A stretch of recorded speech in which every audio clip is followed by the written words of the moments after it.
किसान साथियों नमस्कार। आज हम आपको बताते हैं मूंग की फसल के बारे में जानकारी। तो अभी रबी का सीज़न चल रहा है और रबी के सीज़न में जिन भी किसान भाइयों ने चना, सरसों, धनिया की हार्वेस्टिंग कर लियो तो उनके खेत बराबर से खाली हो चुके हैं। और खेत खाली होने के बाद किसान साथियों हम गर्मी के सीज़न में मूंग की फसल लगाकर अच्छी पैदावार ले सकते हैं। मूंग का उपयोग विभिन्न प्रकार के व्यंजन बनाने में किया जाता है। व्यंजन में जैसे बोले तो मूंग से हलवा भी बनता है, नमकीन भी बनते हैं, काफ़ी सारे व्यंजन बनाए जाते हैं। और मूंग एक ऐसी दलहनी फसल है जो पूरे देश में दाल के रूप में प्रयुक्त की जाती है। मूंग से जो हरा पौधा है तो हरा चारा भी प्राप्त होता है जो जानवरों को खिलाने के काम आता है। और मूंग खेत की उर्वरा शक्ति को भी अच्छी बनाती है। मूंग के लिए गर्म जलवायु की आवश्यकता होती है। मूंग के खेती हम कौन सी मिट्टी में कर सकते हैं? मूंग की खेती हम अम्लीय, लवणीय और क्षारीय मृदा में नहीं कर सकते। बाकी सभी प्रकार की मृदाओं में हम इसकी खेती कर सकते हैं। अब आता है हम मूंग के लिए इसकी वैरायटी का चयन करेंगे। तो वैरायटी किसान साथियों हम हमारे आसपास के क्षेत्र के अनुसार और किसानों से पूछ के लगा सकते हैं। इसकी वैरायटी आएगी विराट, शिखा, जन कल्याणी, IPM 1, 2, 3, PDM 132 और 441। इस प्रकार काफ़ी सारी वैरायटी आती है। तो किसान साथियों हमें अच्छी फसल लगाने के लिए वैरायटी का चयन प्रमुख होता है, क्योंकि वैरायटी एक तो देखो इसमें क्या होता है, जैसे पीलिया रोग प्रमुख लगता है तो पीलिया रोग के प्रति रेसिस्टेंट वैरायटी का हमें चयन करना होता है। और उसी के साथ साथ हाई यील्डिंग वैरायटी जो अच्छी उपज दे ऐसी वैरायटी का चयन करना होता है। इसके साथ साथ हमने भूमि का चयन कर लिया। भूमि के चयन के लिए हम किसी भी प्रकार की भूमि में इसको ग्रो कर सकते हैं। उसके बाद खेत की तैयारी के लिए हमें 2-3 जुताई करना पड़ता है बराबर से। एरो या कल्टीवेटर की सहायता से हम जुताई कर सकते हैं।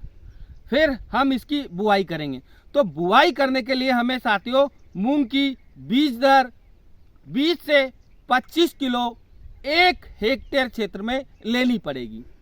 और 1 हेक्टेयर क्षेत्र में जो हम 20 से 25 किलो लेंगे तो वह सही रहेगी। कहीं ना कहीं गर्मी के मौसम में हमें बीज दर ज़्यादा रखनी पड़ती है। इसी के साथ साथ बुआई का जो तरीका है तो हम मूंग की फसल की बुआई सीड ड्रिल के द्वारा भी कर सकते हैं और हाथ से छिड़कवा विधि से भी कर सकते हैं।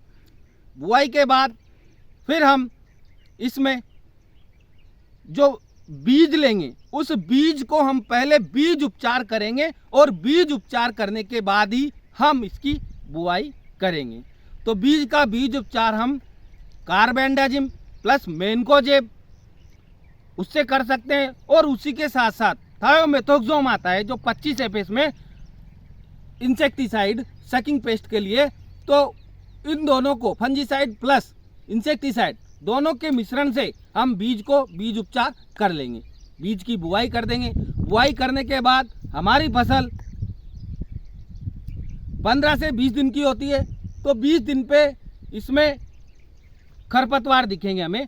तो कहीं ना कहीं खरपतवारों के निवारण के लिए या तो हम इसमें निराई गुड़ाई कर सकते हैं हाथ से, और निराई गुड़ाई नहीं करना चाहते तो निराई गुड़ाई के ना करने के लिए हम इसमें दवा का स्प्रे भी कर सकते हैं। तो दवा के स्प्रे में सबसे पहले हम इमेजाथापर जो 10 SL4 में आती है उसका भी छिड़काव कर सकते हैं। और उसके अलावा हम इसमें आयरिस, पटेला इनमें से किसी भी एक दवा का प्रयोग करके हम इसे खरपतवार मुक्त कर सकते हैं। और मूंग की फसल में सिंचाई हमें आवश्यकता अनुसार करनी है। कम से कम 5 से 6 सिंचाई की आवश्यकता पड़ेगी, क्योंकि कहीं ना कहीं गर्मी का सीजन होता है, दिन में तापमान बहुत ज़्यादा होता है। तो उस वजह से हमें 5 से 6 सिंचाई करनी पड़ेगी। और सिंचाई के साथ साथ हमें फिर इसका हार्वेस्टिंग आएगा। तो हार्वेस्टिंग में 1 हेक्टेयर में 15 क्विंटल 12 क्विंटल से लेकर 15 क्विंटल तक इसकी पैदावार निकलती है। अब इसमें आते हैं रोग एवं बीमारियां। तो रोग बीमारियों से निवारण पाने के लिए हम कुछ प्रबंधन अच्छे से करेंगे। तो रोग एवं बीमारियां कौन कौन सी लगती है? एक तो सबसे मूंग में सबसे भयंकर बीमारी होती है पीला मोजेक वायरस, पीलेपन का रोग।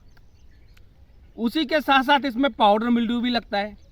पाउडर मिल्ड्यू के अलावा इसमें लीफ स्पॉट भी लगता है। लीफ स्पॉट के अलावा इसमें डैम्पिंग ऑफ भी लगता है। इसमें स्टेम रोट और रूट रोट भी लगता है। तो कहीं ना कहीं और इसमें सकिंग पेस्ट भी लगते हैं, जैसे थ्रिप्स हुआ, एपिड हुआ। ये तो हमें ऐसी वैरायटी का चयन करना है किसान साथियों जो पीलिया मोजेक रोग के प्रति रेसिस्टेंट हो। किसान साथियों, धन्यवाद।